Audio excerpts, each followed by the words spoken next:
এখন আপার knife lower knife কই রাখবো?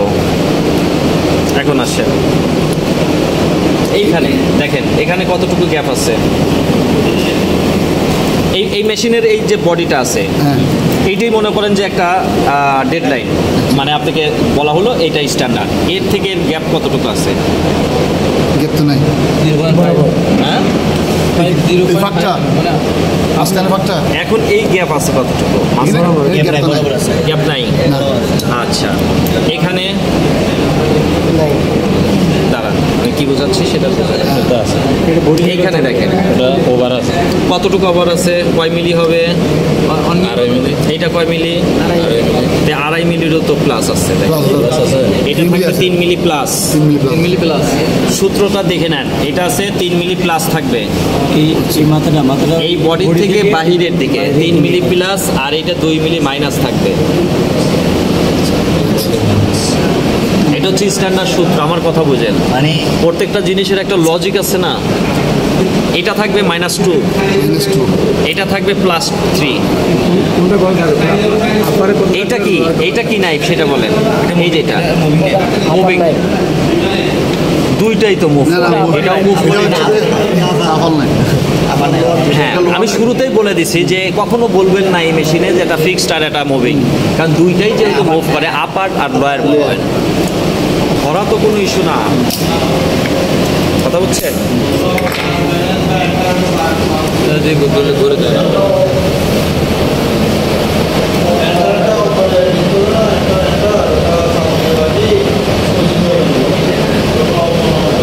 উপরেরটা উপরে, হ্যাঁ,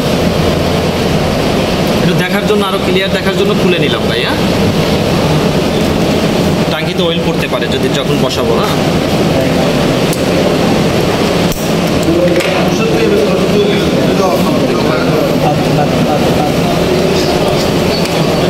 মনে করেন যে এই ক্যাম্পটা কই আছে আমি জানি না, এটা একটা ক্যাম্প সামনে পিছিয়ে যে যাচ্ছে, তাই না? এই যে আপার নাইফ লোয়ার নাইফ গুলাও ইয়া করলাম। হ্যাঁ, তাহলে দেখেন এইটা কোনটা কাজ করতেছে? আপারটা হচ্ছে এই ডান পাশে, লয়ার, তাই না? তাহলে লয়ারটা হচ্ছে ডাইনে আর আপারটা হচ্ছে বামে। এই দুইটা যদি লুজ দিয়ে আপনি যদি খালি এখানে কই আছে, কে কোথায় আছে আপনার জানার দরকার নাই তো। আপনি কি করবেন, এটা কই থাকবে হিসাব করতেছেন, এটা কি বলছি মাইনাস -2 দিলাম, একটু ভিতরে দিয়ে আমি টাইট দিলাম, এনাফ। মনে করেন যে আমি এটা মাইনাস করলাম, যে এটা কতটুকু হবে আমি যে সূত্র জানি, চোখের আন্দাজে দিয়ে মনে করেন যে আমি টাইট দিয়ে দিলাম, এনাফ। আর এইটাকে কি করবো? তাহলে এটা যদি না আসে, লাগলে আর একটু বাইট করে নিয়ে এসে টাইট দিয়ে দেবো। দুটোর কাজ শেষ। আপার আর নাইফ, আপার লয়ের নাইফ আমি অ্যাডজাস্ট করে ফেললাম। এরপরে কি করব? ক্যাম্প টাইমিং করতে যাব। ক্যাম্প টাইমিং কিভাবে করব? একটু লাইটটা এখানে দেখেন। হ্যাঁ, দেখেন এটা হচ্ছে মোটর, এই যে মোটরের এখানে শেপটা আছে। হ্যাঁ, আঙ্গুল দিলে বোঝা যাবে। এরপরে দেখেন এইখানে সাদা বল দেখা যাচ্ছে না? এই একটা, এইটা কোনটার জানেন? এই যে মুভ করতেছে এটা হচ্ছে নিচেরটা, আর এটা হলো এটার। দুইটা, এই দেখেন দুইটা কিন্তু একই শেপের ভিতরে ঘুরতেছে, একই গ্রুপের ভিতরে ঘুরতেছে, কিন্তু আলাদা আলাদা না। কিন্তু এখন এইটার ভিতরে কিন্তু আরেকটা জিনিস আছে, প্রেশার ফিট কিভাবে ওঠে। এটা একটা স্টেপার মোটর, প্রেশার ফিটটা ওঠে দেখেন এই যে নিচের দিকে, একজন নিচের দিকে তাকান, দেখা যায় এই যে নিচে একটা আছে, এখানে কিন্তু একটা থ্রেড শেয়ার রক আছে, আর এইটার স্ক্রুটা হচ্ছে এখানে। এই যে আমি যেখানে ড্রাইভার ঢুকাইছি ভাই, রেস্ট পিনটা খুলে ফেলেন।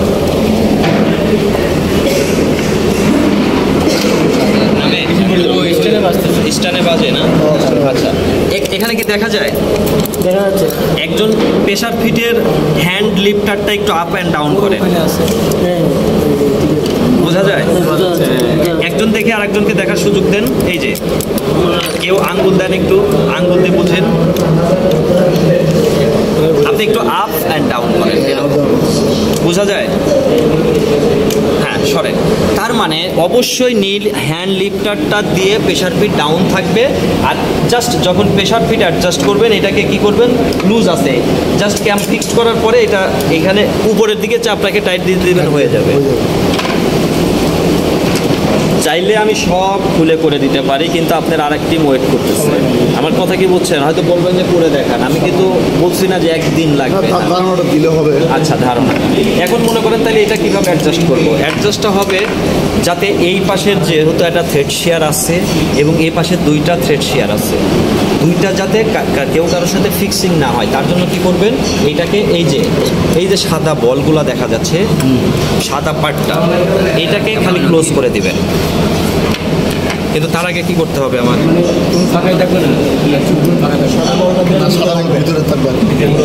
আমাকে কি করতে হবে? ক্যাম্পটা কই আছে আমি তো জানি না, কারণ মেশিনও তো কই ছিল আমি জানি না, তাই না? তাহলে কি করবেন? পজিশন করতে হবে। পজিশন করতে হবে না, তাহলে আমি কি করব? ওটা লাগাই দেব।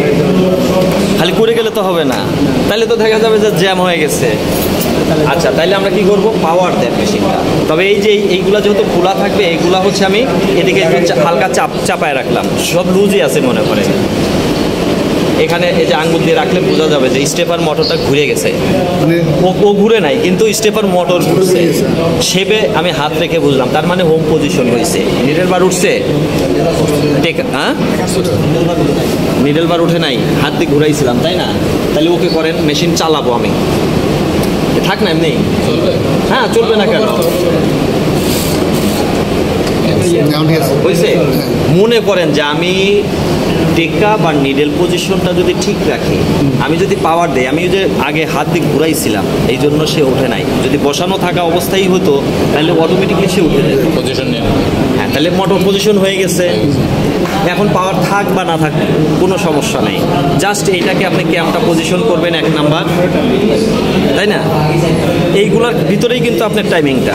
আর হচ্ছে এটা ডাইনে থাকবে না বামে থাকবে, জাস্ট এই জিনিসটা খালি কি করবেন, ইনশিওর করবেন যে হ্যাঁ আরেকটু যাক। আমার এইটা তো ফলো করলে হয়। হ্যাঁ, ওইটা ফলো করলেই হবে, জাস্ট এইটা থাকবে। কিন্তু ঠিক আছে, বলটা দিতে বলে 100 মান করে এটা। এই যে হয়ে গেল। এই কাজটা করতে আপনার যদি এইটা মিলায় সর্বোচ্চ 2 মিনিট সময়, এর বেশি আমার লাগার কথা না। হয়তো প্রথম করতে গেলে হয়তো 5 মিনিট লাগলো, আবার যখন সেকেন্ড টাইম করবেন আমার মনে হয় 1 মিনিট কমে যাবে। এইভাবে ডেবাইক আছে কিনা কীভাবে দেখবো? স্কুল কিন্তু একটা টাইট দিচ্ছি করে দেবো।